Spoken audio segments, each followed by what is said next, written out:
దేవుడు ఉన్నాడు కదా, ఆ సర్వశక్తి కలిగిన దేవుడు, పరలోకమందున్న ఆ దేవుడు నీకు ఈ భూమి మీద స్థలము లేకపోయినా పరలోకములో నీకు స్థానం ఇస్తానని నా యందు నీవు నమ్మిక ఉంచగలిగితే నీకు చేయనంటూ ఏది కూడా లేదు.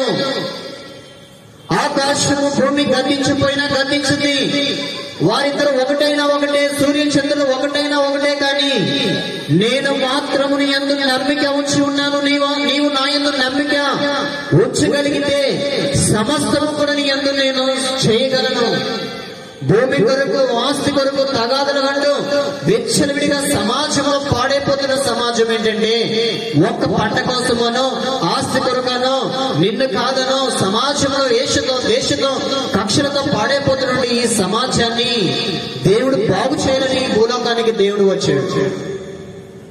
నిన్ను మార్చాలని దేవుడు ఈ భూలోకానికి వచ్చాడు.